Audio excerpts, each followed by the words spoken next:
Have you ever considered the paradox that is empathy, its ability to unite and isolate us at the same time? We begin our journey into understanding the intricate dance of empathy, a faculty that binds us in shared experiences, fosters understanding, and nurtures compassion. Yet, it is this same empathy that can lead us down a rabbit hole, plunging us into emotional overload and psychological distress. Imagine, if you will, walking into a room and feeling the emotions of those around you as if they were your own. A torrent of joy, sorrow, anger, and fear all washing over you, unfiltered and raw. This is the double-edged sword of empathy. It can light the way to connection but can also cast shadows of isolation and exhaustion. So we ask the question, can empathy have a dark side?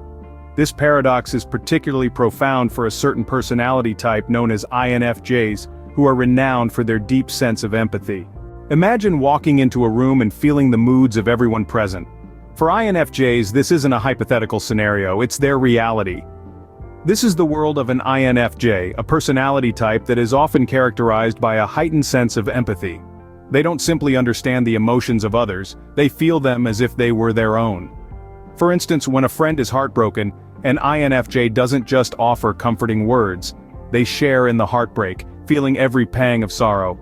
However, this deep empathy can become a double-edged sword.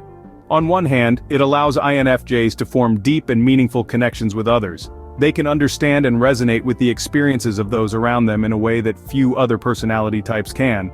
This makes them excellent friends, partners, and counselors, able to provide comfort and understanding in times of need.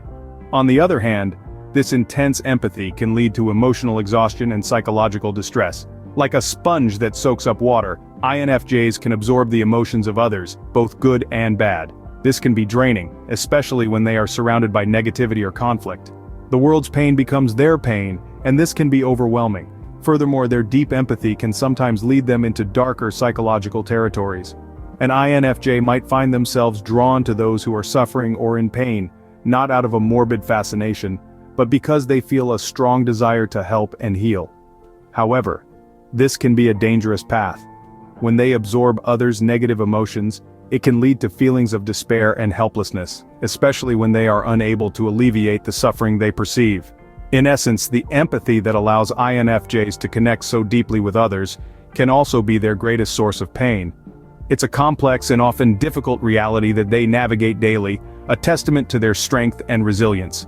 As we delve deeper into the psychological implications of this trait, it's important to remember that empathy, while challenging, is also a beautiful and powerful gift. The empathy that allows INFJs to connect so deeply with others can also be their greatest source of pain. While empathy is a gift, for the INFJ, it can often feel like a double-edged sword. The depth of empathy that INFJs possess can lead them down complex psychological paths. Their innate ability to absorb and process others' emotions can result in a heightened sensitivity that can sometimes be overwhelming. This absorption can be so profound that it often feels like they're carrying the weight of the world on their shoulders. Their empathy can also lead to compassion fatigue, a psychological phenomenon where constant exposure to others' pain leads to emotional exhaustion. It's like they're running an emotional marathon with no finish line in sight. This can take a toll on their mental health and overall well-being, causing symptoms like chronic stress, anxiety, or even depression. INFJs also have a tendency to internalize others' emotions, which means they often experience their pain as if it were their own. The challenge for INFJs, then, is learning to navigate their empathy without becoming overwhelmed by it. So, how can INFJs manage their deep sense of empathy without losing their capacity for compassion and understanding? The answer lies in finding balance. Here's how. Firstly, set emotional boundaries. This doesn't mean building walls around your heart. It's about understanding where your emotions end and someone else's begin. It's okay to feel with others, but remember to not lose yourself in the process. Secondly, practice self-care. Empaths often put others before themselves, but it's vital to remember that you can't pour from an empty cup. Take time for yourself, nurture your passions, and replenish your energy. Lastly, if it all becomes too overwhelming, seeking professional help is not a sign of weakness, but a step towards self-empowerment. Mental health professionals can provide tools and strategies to help you navigate your empathy without feeling drained. Let's not forget, empathy is not a weakness, it's a strength.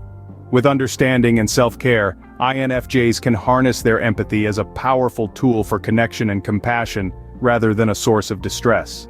Empathy, with all its complexities, is a fundamental part of the human experience. Today we've navigated the labyrinth of empathy, especially as it pertains to INFJs, and explored its psychological implications. The key takeaway is that understanding and managing this deep-seated empathy is vital. If you found this video insightful, please subscribe to Herox Dose, like this video, and share it with others who might benefit. Remember, your empathy is not a burden, but a gift. Until next time, stay empathetic, stay understanding, and most importantly, stay you.